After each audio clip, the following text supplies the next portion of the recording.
1.305 piezas arqueológicas de cerámica y lítica de un gran valor histórico y exportadas por el empresario del ferrocarril, Minor Crate, a finales del siglo XIX e inicios del XX, fueron recuperadas por el Museo Nacional de Costa Rica. Se trata de la segunda repatriación, luego de la realizada en 2011 con 981 piezas desde el Museo de Brooklyn, Estados Unidos.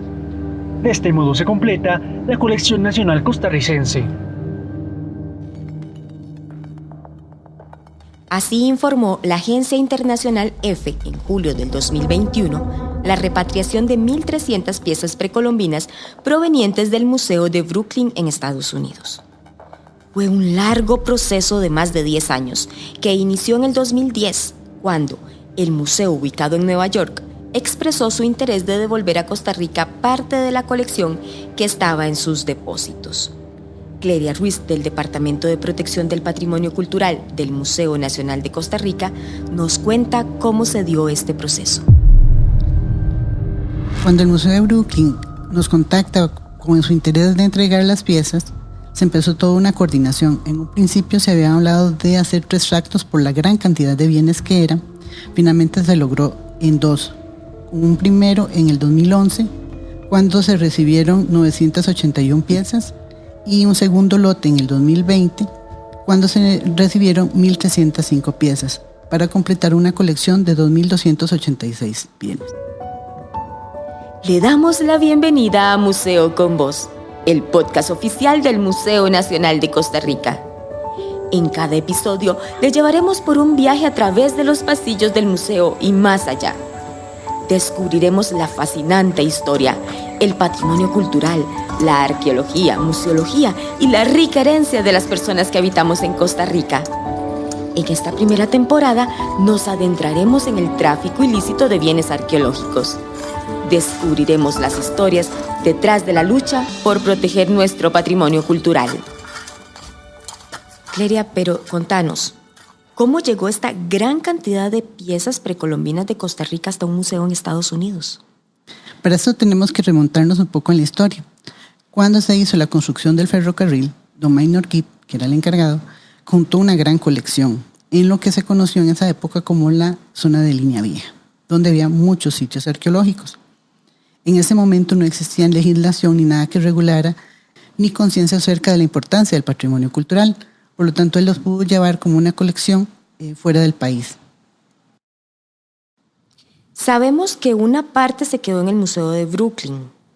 ¿Por qué Costa Rica? Contanos, Cleria, ¿por qué Costa Rica no puede reclamar estas piezas? Como te decía, esas piezas salen a finales del siglo XIX, inicios del siglo XX.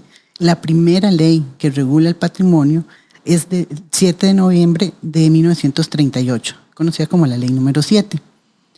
Y es posterior a la salida de estos bienes. La ley no es retroactiva. Entonces ellos salieron de forma legal. Y contanos algo más. Imaginamos que traer estas piezas no debe ser barato, o sea, debe ser muy costoso. ¿Cuánto costó? ¿Cómo fue el proceso para traer estas piezas a Costa Rica? Aquí tuvimos la colaboración de diferentes instituciones, del Ministerio de Relaciones Exteriores, del Instituto Nacional de Seguros, quienes nos ayudaron con los trámites y con el dinero para poder traerlas. El primer lote costó $44,000 y el segundo lote estuvo alrededor de 23 millones de colones. Mucho dinero. Y ahora bien, esas piezas están ya en los acopios de colecciones del museo. ¿Cuál ha sido el destino? ¿En qué se han utilizado esas piezas? Muchas de ellas no era una colección curada, o sea, las llevaron tal cual, las sacaron. Entonces, algunas de ellas han tenido un proceso de restauración y limpieza. Muchas son parte de exhibiciones o están incluidas en proyectos de exhibición para los próximos años. Y otra gran cantidad han sido parte de proyectos de investigación, tanto dentro del museo como con investigadores externos. La repatriación de esta colección representa un hito en la coordinación interinstitucional costarricense e internacional. La anuencia del Museo de Brooklyn a devolver el patrimonio del país y las negociaciones con el Ministerio de Relaciones Exteriores de Costa Rica, la Embajada de Estados Unidos y el Instituto Nacional de Seguros fueron clave para que el acervo estuviera más completo. Este es solo un caso. uno de los más grandes, en que Costa Rica recupera su herencia. Muchas otras piezas provenientes de países de América y Europa han regresado al país luego de estar resguardados en consulados y embajadas, a la espera de una oportunidad de regresar. En cada uno de estos procesos, que normalmente son largos y costosos, es fundamental la estrecha coordinación con el Ministerio de Relaciones Exteriores, quienes cumplen una función importante en la seguridad y repatriación.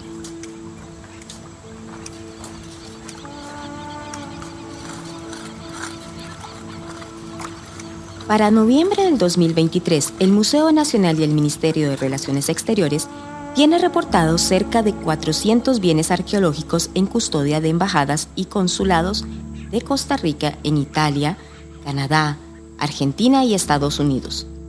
Este último es el país donde más bienes se encuentran en sedes diplomáticas, cerca del 90% de las piezas.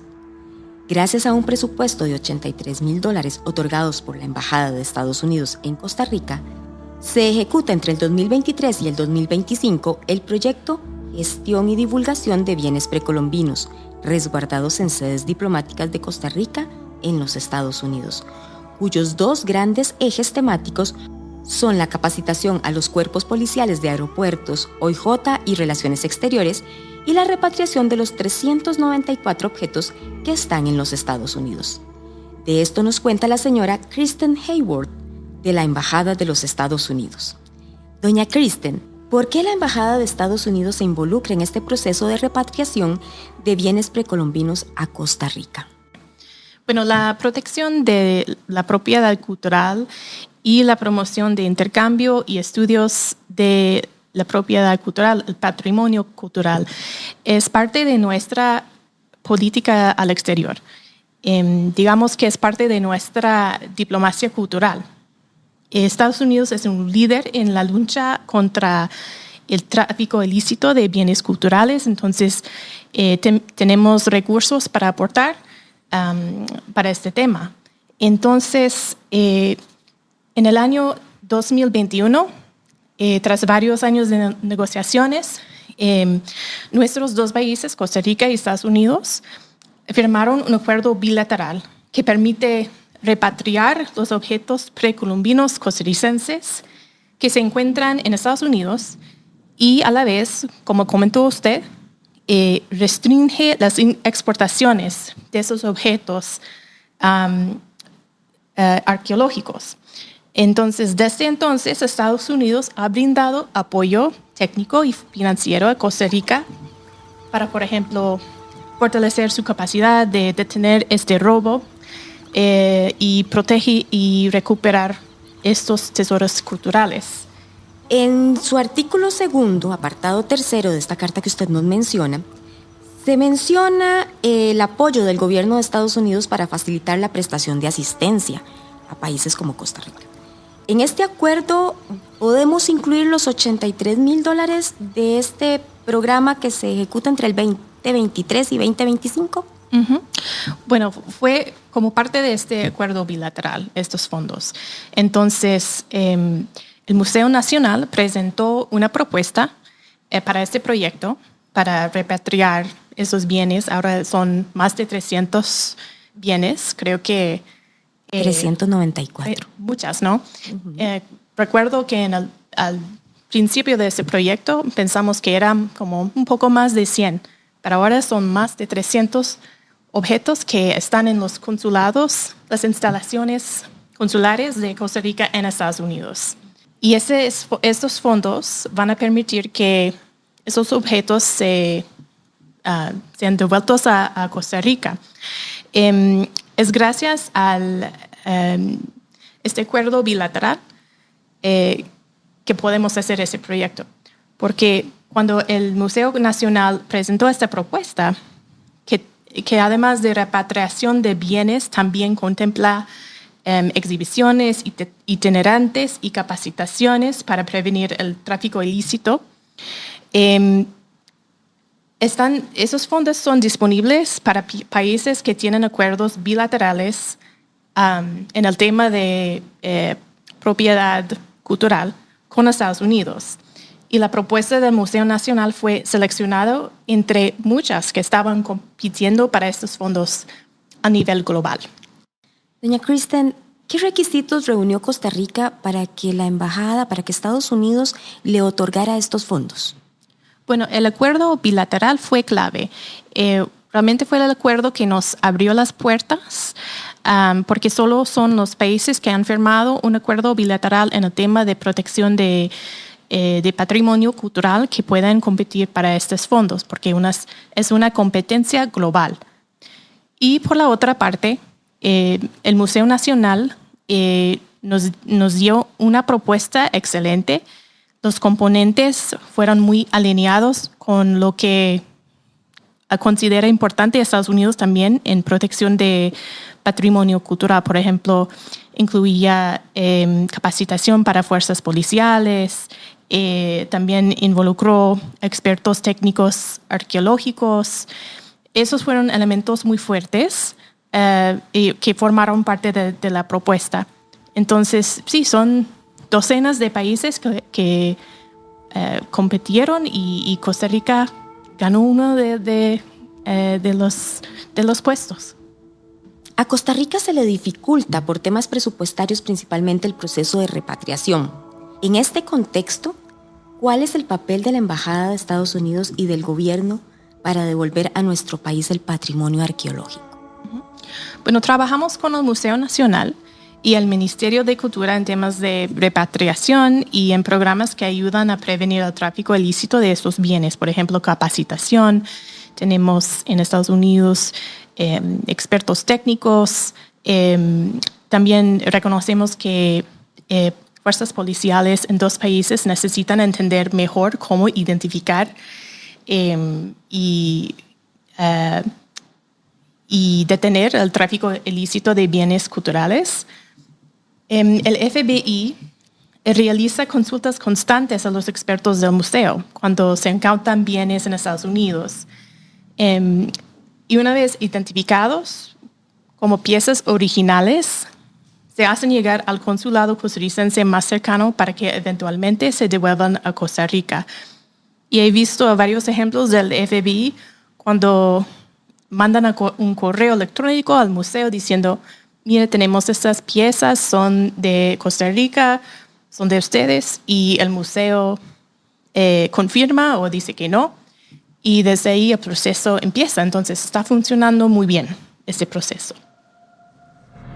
Muchas otras piezas no podrán regresar. El principal motivo es que salieron de Costa Rica antes de la entrada en vigencia de la ley, lo que imposibilita al Museo Nacional de Costa Rica hacer un reclamo formal. Otras andan por otros países como parte del tráfico ilícito y un porcentaje menor está en manos privadas, quienes durante un periodo de amnistía las registraron como custodios. Cleria, contanos, ¿por qué hay gente que puede tener en su custodia piezas precolombinas en este momento? Si bien la Ley 7 de 1938 estableció que las personas que tenían ya colecciones eran propietarios, a partir de 1938 todo lo que se encontrara o no fuera registrado era propiedad del Estado. En 1982, con la Ley 6703, se abre un periodo para que las personas registren colecciones como custodios. Esto significa que ellos tienen durante su vida esta colección y después a su muerte deben entregarla, o en el momento que ellos quieran, entregarlas al Museo Nacional. Esto es lo que se conoce como el Registro Público de Patrimonio Nacional Arqueológico. Gran parte de este registro ya ha sido entregado al Museo Nacional. Entre el año 2022 y el 2024 se abrió una nueva amnistía por un nuevo tipo de patrimonio arqueológico o histórico. Contanos un poquito de eso. Esto es el patrimonio cultural subacuático. No solo incluye patrimonio arqueológico, sino también patrimonio histórico que ha permanecido por más de 100 años sumergidos en aguas. Puede ser el océano, lagos, ríos. Ese tipo de patrimonio, igual, se crea este periodo para que la gente pueda registrar lo que tiene y tenerlo de forma legal. ¿Qué tipo de objetos se han registrado de este tipo de patrimonio? Bueno, se han registrado cañones, peruleras, que son unas vasijas grandes que se usaban para trasladar vinos o aceites, también anclas y otro tipo de objetos asociados a barcos o naves que se han hundido. El tráfico ilícito del patrimonio cultural es el tercer delito más cometido en el mundo, luego del tráfico de drogas y el terrorismo. El saqueo en sitios arqueológicos, el robo a museos, galerías, repositorios religiosos y viviendas de coleccionistas y la venta ilegal de bienes son delitos globales que afectan a todos los países, incluyendo a Costa Rica. Si sabe de una venta ilegal de bienes precolombinos, denuncie ante las autoridades locales, policía, OIJ, fiscalía o al Museo Nacional a través del correo proteccion@museocostarrica.go.cr o bien al teléfono 2211-5850. No se pierda el próximo episodio. Suscríbase ahora. Síganos en las redes sociales de YouTube, Facebook e Instagram y visítenos en nuestra página web www.museocostarrica.go.cr y comencemos este viaje con el Museo con Voz del Museo Nacional de Costa Rica.